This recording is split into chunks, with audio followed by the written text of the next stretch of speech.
Welcome to the NDIS Property Australia podcast. Before starting this episode, we need to provide a general disclaimer. Information contained in this podcast is general in nature only. It does not take into account the objectives, financial situation, or needs of any particular person. You need to consider your financial situation and needs before making any decisions based on the information in this podcast. And you should consider seeking independent and professional advice for your personal circumstances. All right, let's begin. Welcome. Today we have a special guest speaker, Angad Singh from Sadhana Constructions from Perth, Western Australia. We have the privilege, to deal with this lovely gentleman from Western Australia for the last few weeks, and we thought it'd be a wonderful opportunity to introduce himself to our listeners. And we definitely feel like there's lots of opportunity for us to work in Perth with various locations, and we would love to find out more about this up and coming construction building firm in Western Australia. Welcome, Dr. Angad Singh. Thank you, Min. It's a pleasure to be here. Thanks so much for having us. Mate, who are you and what do you do? Sure. Look, so the majority of my day I spend working in our building company. Our building company is called Sadhana Constructions. We're a boutique company specializing in, let's say, bespoke property developments, typically ranging from maybe 2 to 10 houses at a time, usually targeting high quality infill style locations.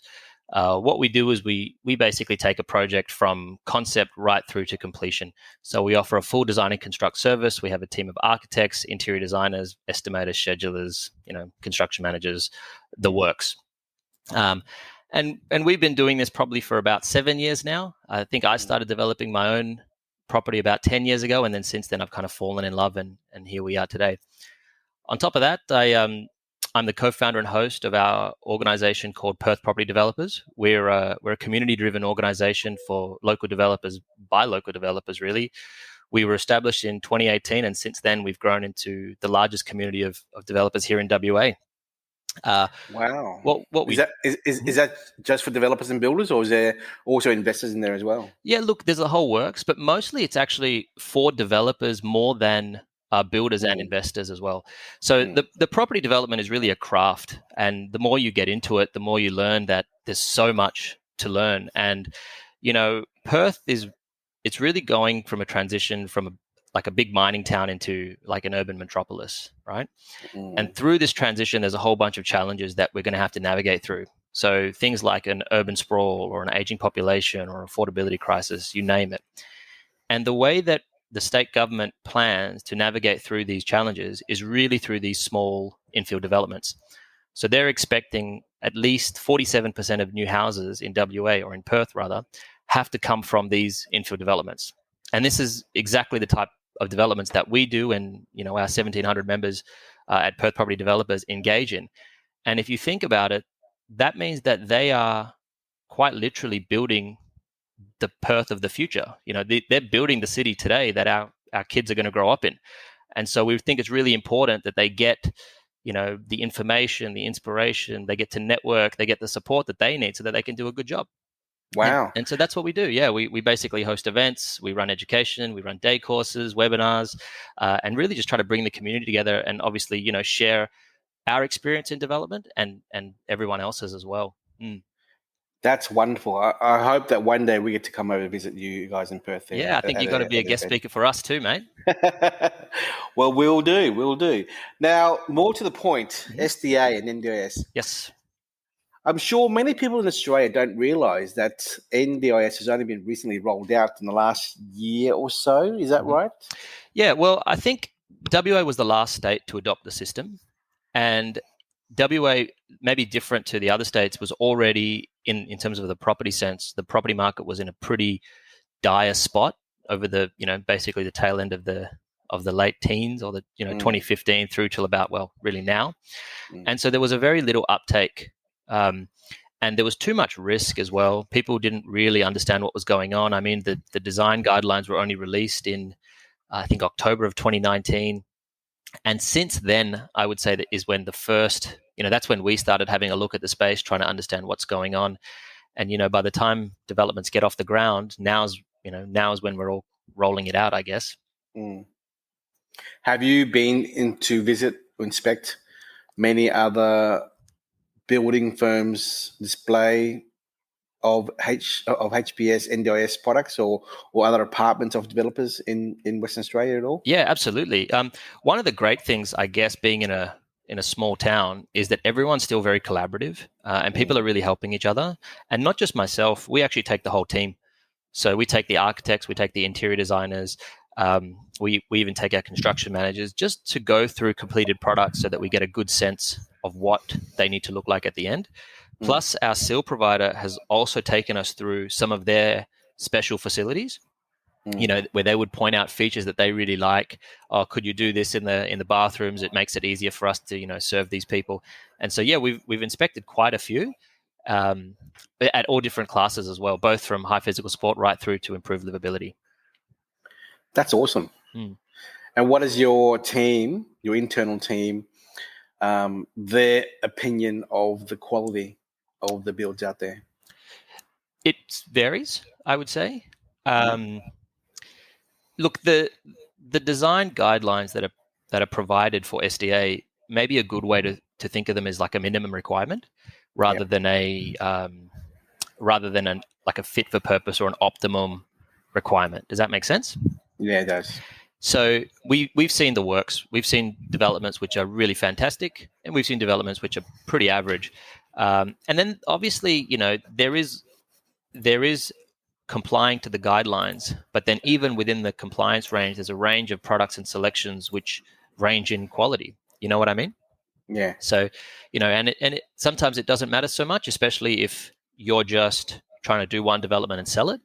But certainly if you're trying to be an investor and own these properties on an ongoing basis, and you want to make sure that the participants are having a great experience in these properties, it really does begin to matter, what type of products and fixtures you're going to be using, whether you're going to go with a paving on your driveway, which can collapse and cause all sorts of problems, versus having a concrete driveway. I mean, little things like that, which tend to make a big difference, actually. Yep, exactly. I'm looking at these stats on our website, and it looks like in the pipeline there's only 2 robust builds in Western Australia and 12 fully accessible and 98 HPS. So these are under construction. And I would say that most of those 98 HPSs would be 1-bedroom units. That's right. Or two bedroom units. Yes. Yeah. So again, this is because the market is just brand new in Western Australia. Are we seeing a lower number going under construction? Because as you told me offline about a week ago, the Western Australian mentality as investors is going to be a slower uptake, isn't it? Absolutely. For this kind of unique product. Yeah. Yeah. And also, like remember, I think WA actually had one of the better disability systems in the country.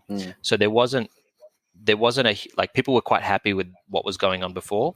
So moving to the NDIS system, where there was already resistance there, hence we were the last state to adopt it. And then maybe there's still a small town mindset of WA.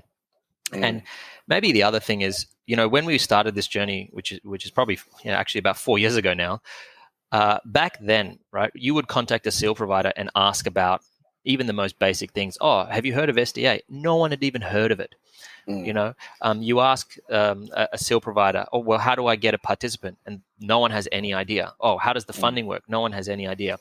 And what happened was, obviously there was the early adopters, and they got the calculator from the NDIS website, and they figured out which one would return the most yield, and it's the single bedroom apartment.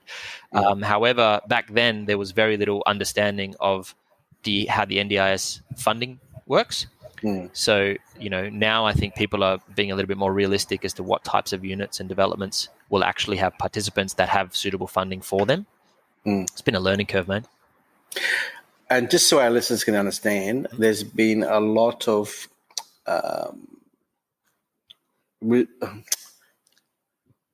precedent or proof, the proof in the pudding, yes, showing that the 1-bedroom units for HPS doesn't work. Okay. Yep. we're in Wollongabba, Brisbane here, and there's a whole bunch of apartments done by the Summer Foundation with Macquarie as the investor, and most of them are empty. Yes. Because the one I mean, put yourself. The best way for people to understand this is if you were a single person living in a small unit by yourself as a one bedder, how would you feel? Let alone being in a wheelchair, right? With people coming and going and a second backup wheelchair, and it's just hard. Everything's always harder to be disabled. Yes, and in theory, it sounds great. The highest yield, the one bedroom. I mean, it sounded great 2-3 years ago from all these fund managers and sophisticated investors and developers. But at the end of the day, the number-driven, yield-driven people who do the calculations in the background to make these products, they don't realize that it's human beings who need this environment, which is more fit for purpose. And only now, after the fact, are we seeing so many of these being empty because they just built the wrong way, designed the wrong way. Sorry, So hopefully the mistakes that the Eastern Seaboard of Australia, with regards to too many HBSs, too many apartments, can really go back to more of a weighted balance of supply and demand in the right locations, because the biggest risk there really is the government risk, and we've seen the last 6 to 12 months pushback from the government of not wanting to fund too many single occupant 2-bedroom apartments for SDA. That's right. And there's more, and it's at the end of the day, government, they want to spend less money, and it's always talk about cost blowout and everything. And they want to see more cost efficient, dwellings out there. Anyway, look, we're going off track here. It's all about you. So back to me. Your company. How many years? What have you guys been building and developing the last few years, and why now into SDA? Yeah. Look. Okay. So we would do the vast majority of our book would be small to medium scale boutique residential developments. Now these would range from a couple of villas to luxury townhouses with $1 million build price each. The common theme, I guess, is that they're designed and constructed with a developer's mindset, where we're going for a target market. We're trying to be competitive in a particular market space. We are really trying to do our best to optimize the developer's outcome, if that makes sense, right? And see, from that, we do our own projects as well. So if you look at our overall book, probably about maybe 30% of what we do is our own internal projects. So we would engage with, we would buy the land and we would do the developments, and then the balance is for clients. And a lot of the clients that we work with are people from our community or people that we've been working with for many years. So that's what we currently do. Why are we getting into SDA now? Or maybe that feels like a strange question, because I feel like we've been in SDA for 4 years already, right? Is just now. I think I should have asked the question: why go to SDA? Why? Yeah. So I have a medical background, right? So I'm a dentist by training, although I don't see patients anymore. So I think that what we're seeing currently with the SDA rollout is probably the largest opportunity that we will see in our lifetime in the residential property space. And if anyone, we can talk about this at length at another time. What they're doing is they're effectively changing what was the previous disability system into something that is a bit like Medicare. So when Medicare rolled out, I think it was the late 80s or maybe 90s, what happened was, through that change, it gave us the ability to go see any doctor that we wanted with a Medicare card, and then they pay the gap, right? Before that, there was just individual clinics that we'd have to see, and then the service was average and the wait times were huge and all of this, right? So allowing the private market for doctors and things like that to start engaging with the public, that model really took off and did great things for healthcare in general. The same thing is happening for people with disabilities. And so I think that what we're seeing at the moment, especially in the SDA space, is just scratching the surface. So we were always drawn to it. Plus, I had a few patients who, when we designed our clinics, we had a few patients that came through and gave us some feedback around how we should do things. So I was always quite, I guess, maybe just interested or curious about the space. When we saw that it was rolling out, I can say that it took the first year was about making calls, trying to figure out who you're going to team up with, trying to understand the system. And truthfully, you have to go through that process. But at the end of that process, all you've done is learn. You haven't really achieved anything, if that makes sense. Mm-hmm. And for the first year, let me tell you, we were trying to do this ourselves because I didn't know who to ask for help at the time, and it was up and down, let's say. Eventually, we came across we came across Community Housing Limited, who is the largest provider of disability accommodation, and I formed a really great relationship with the state manager there, and they really held our hand through the whole process. We actually went through a full redesign of the project once they helped us, identify a SIL provider that would be engaged from the beginning. They helped us formulate a plan for how we would actually gain participants, and really, that's what drew us to it. It's just such an exciting form of development. But it came. I think it's a great opportunity for us at the moment as developers. Yeah. Gotcha. Now, you mentioned to me last week that you have been working on, one project, mm-hmm. which is that duplex design one, mm-hmm. and it's been like 3.5 years in the making. Yes. Now, without mentioning too many names of other companies, mm-hmm. why did it take 3.5 years, and what were the challenges, and what have you learned out of that process? Yeah. We've learned heaps out of the process, but let me maybe summarize it. So the first thing I think that was really important for us is to get SIL provider and SDA provider engagement very, very early on in the process. And when I say early on, I want them to see the site even before we placed an offer or secured it, and give their feedback. Now, obviously, we can check the NDIA demand data, and that is informative to an extent. But I really don't feel like it's as informative as the people who are in the trenches, who are working with participants in those particular locations. Do you know what I mean? Correct. Yeah. Then the other thing I would say is selecting those locations is one thing, and when we do a development for let's just say we're doing a beautiful townhouse in Leederville that's designed for a double income, no kid couple. Price point's going to be about $1.5 million, right? That's day to day for us. Now I can relate to that person. I understand what I want to see. I understand what features are going to make that property stand out for me. I understand, I can see what else is on the market. I can, go through realestate.com and I can see some development rules and all this. And I've got a pretty good sense of how to be a competitive product from a quality and price point perspective. Does that make sense? Yes. But I have no experience living with disability. So getting that engagement from the people who have experience either with disability or close to people with disability, and getting them to provide you with feedback around your design, I think is absolutely paramount. That was the mistake that we made the first time around. And I wouldn't even call it a mistake. It was just part of the journey. I didn't know anyone that could help. But I didn't want to stop moving. So we just did the design the best we could. Yes. Turns out, there's a better way, which we've now discovered. So it's just part of the journey. But yeah, that's probably the biggest learning. And the rest, honestly speaking, for us, it's what we do every day. There's nothing that different about it. Yes, now you need an SDA certification on top of your other approvals. Yes, now you need, a class 3 instead of a class 2 or a class 1 that we would typically build.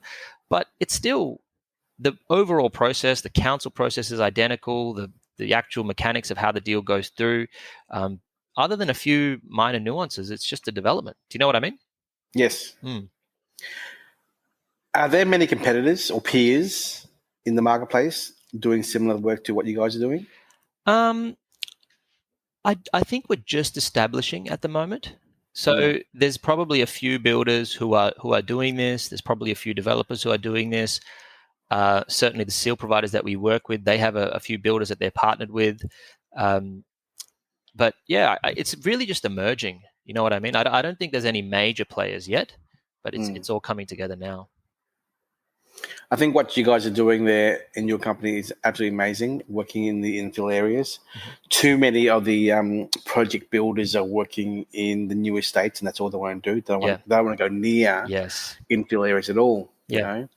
And I think the fact that you guys have a SIL provider and a housing provider Yeah. associated with yourselves at the very start Yeah. is paramount because, as you say, data can be informal or formal, but nothing beats providers telling you this is the area, this is the street, this is the zone we want. Yeah, and maybe just with that, let's talk about that infill location a little bit because it's a decision that we made quite deliberately, and I feel other builders have made a different decision.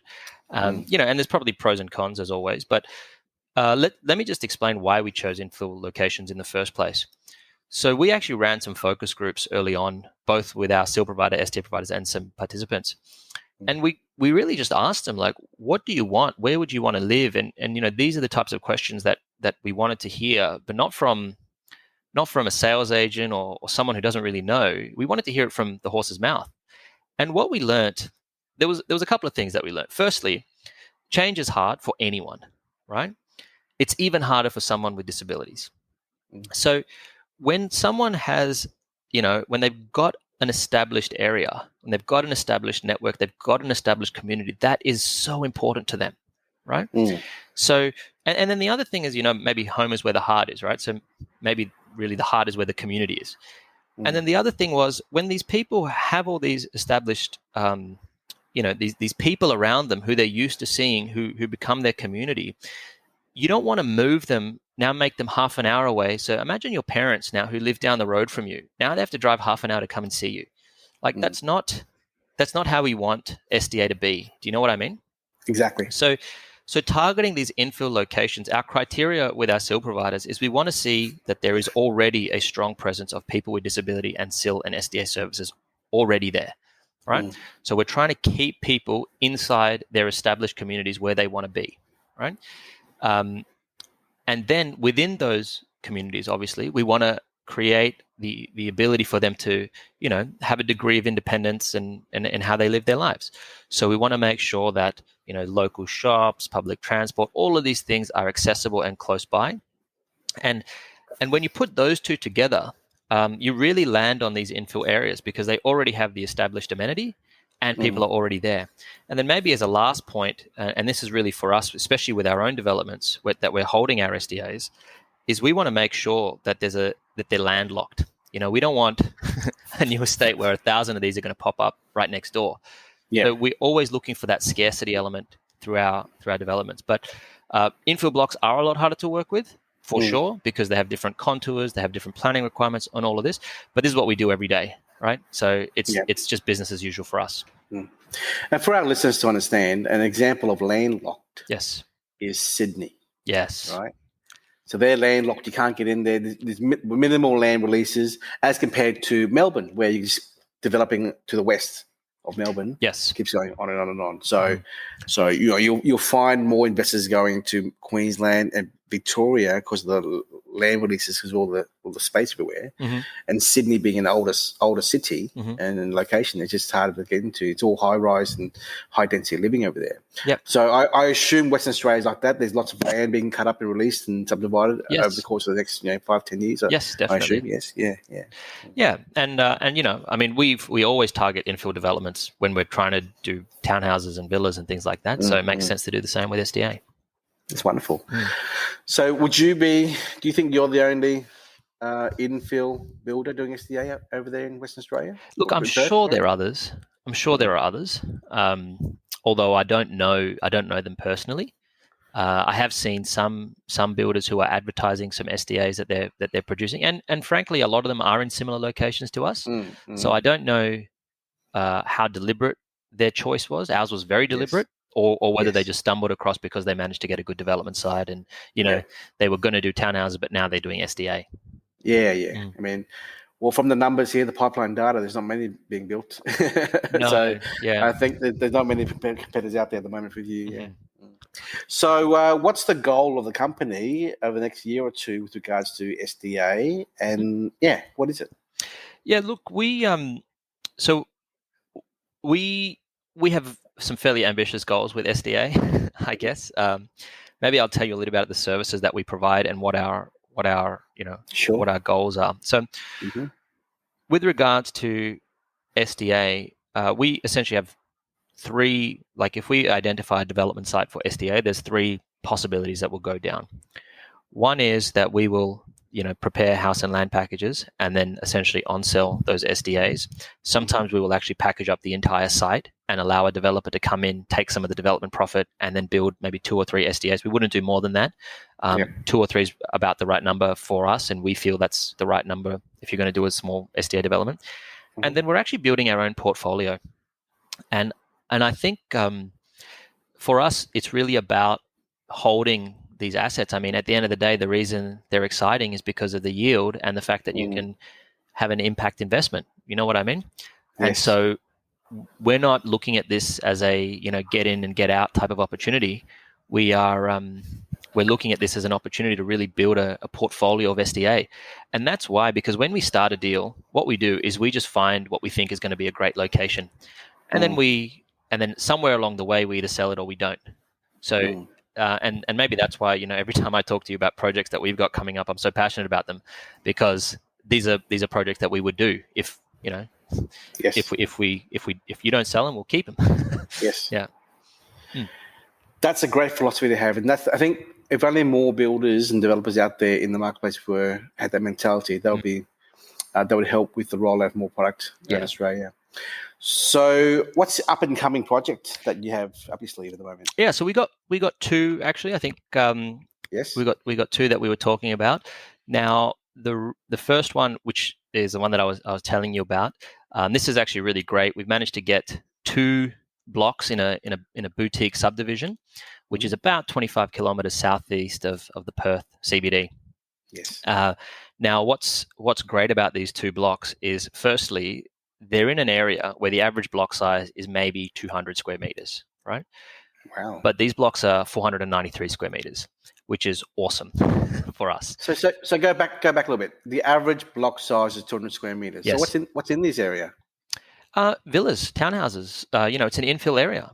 Exactly. Expensive new or older villas? It's established, so there's a full range. So there's still some new ones coming up, but there's also some old ones as well.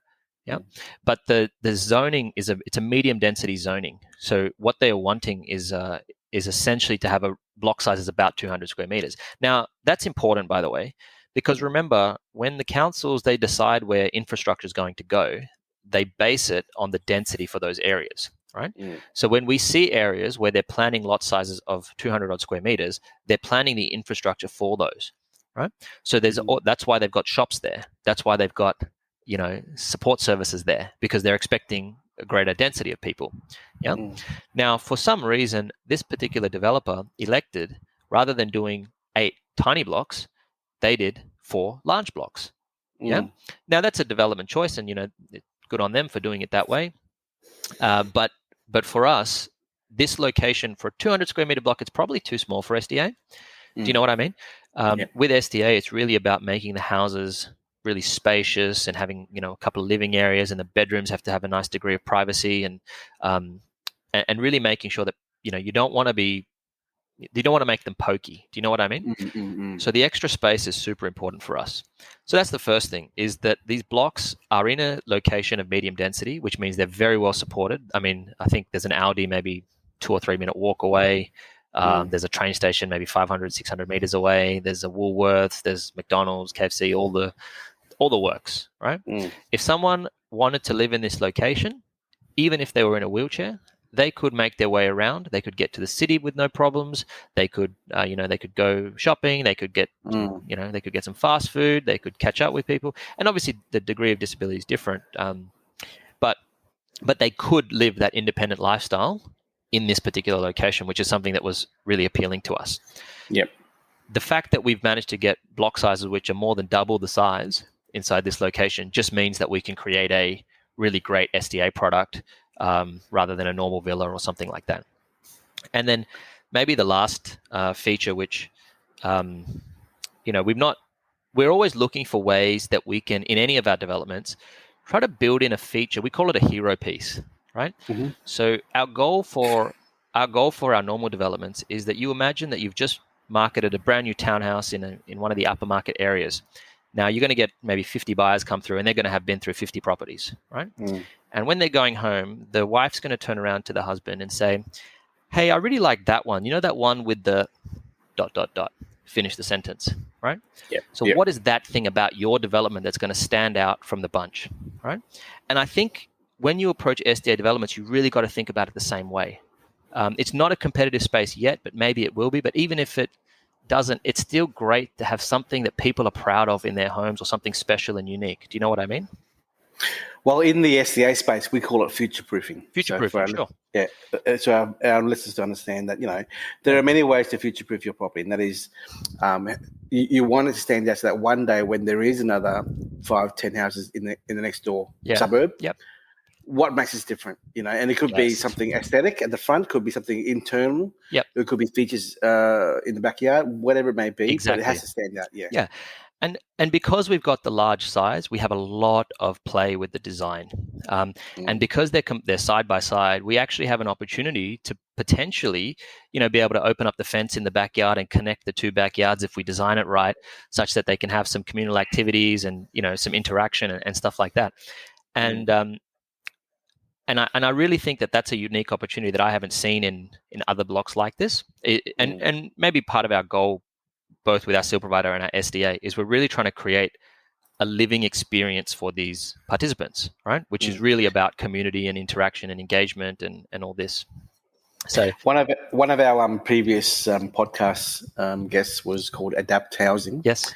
And the CEO, David Whitelaw, keeps on telling us all the time, those side-by-side blocks are gold because it allows a provider to actually have running two houses side by side, having two staff running back and forth, looking after all the participants is the key way to maximizing efficiency and just having another hands-on person next door to help out with all the participants. That's because, in a 24-hour window, there's 3 carers, 8-hour shifts. Yes. They're coming and going. And there's probably, 7 or 8 different carers throughout the whole week. Yep. On a shift rotation of that, and having all that in one location makes it much more easier for the seal business to operate their business. Yeah, absolutely. And maybe if people do end up working with us, this is probably a good time for me to explain why our process takes longer than some of the project builders. Yeah. Yep. So when you're dealing with a block out in a new estate, they've all got standard dimensions. They're all flat. They're all got the same soil. It's cookie cutter. You get the same design. Bang, bang, bang. Right. But we take pride in approaching every development from scratch. Yeah. So every single project that we do, our architect will look at it like it's the first site they've ever done. So we always do a solar analysis on every site. We want to make sure that the houses are light and bright and they capture the best, solar angle, and that they're designed with solar passive principles in mind. We want to make sure that we're utilizing any natural features, views, things about the block that are special, especially when you've got something so amazing like a side-by-side lot. We want to make sure that, let's just say on one side there's a street that's a bit busier. We want to make sure that we position the outdoor living areas such that they have a bit more privacy and amenity. You know what I mean? So with us, if someone else tells you, oh, here's a block, can you get me a design tomorrow? Maybe a project builder can do that and they get something. For us, every single design is from scratch, which means it takes 2 to 3 weeks at least. Yes. Right? So I just thought if anyone does end up working with us and they'll say, how come these guys take 3 weeks to put designs together? That's why. Right? They're not slow. It's just done with care. Yeah. And I think it has to be. Yeah. Yes. So the providers you're working with now, please don't mention their names, the housing provider and the seal provider, are they happy with your service and your company? And do they appreciate what you guys do? Yeah. I mean,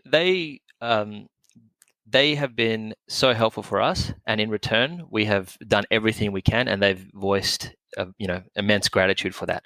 And one of the things that we did that they were really grateful for was we have essentially workshops with them. So our interior designer will prepare a specification, color scheme, inclusions, and all of this, and they'll go to them and go through what they would like, and they have an opportunity to actually comment earlier. So like little things, they would say, oh, we don't like this floor. It's actually not going to work for us because it's going to be this problem. And we didn't foresee the problem. Do you know what I mean? Yeah. They ask for certain types of tapware, or please don't put cabinetry there. It's actually harder for us to clean. Please don't put that type of thing. Oh, okay. Interesting. So yes, they've been really great with us, and they've expressed gratitude. And we actually have an ongoing monthly meeting where we're constantly in conversation because we've got, you've only seen a few of our projects, but we've got a handful of others that are in different stages of development. Yeah. And do they have a healthy pipeline of participants who need assistance? Yeah, absolutely.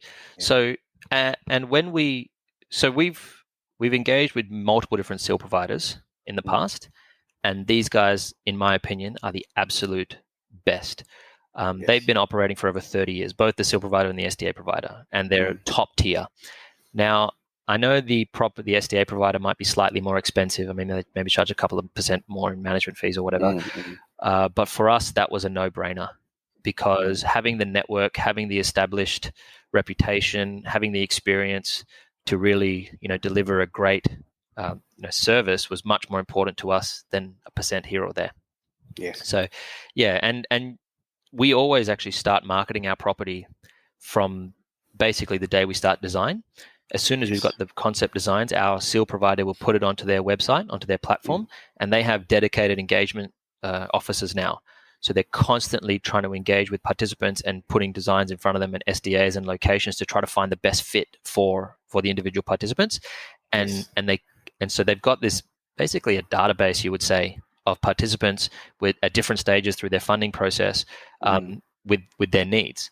And so the idea is, as soon as a property is there, they should be able to, by then they've already sourced the right participants. They give themselves plenty of lead time, because they're also trying to make sure that the people that live together will like each other. So there's like a personality profiling, which I really liked. Other SIL providers didn't do that.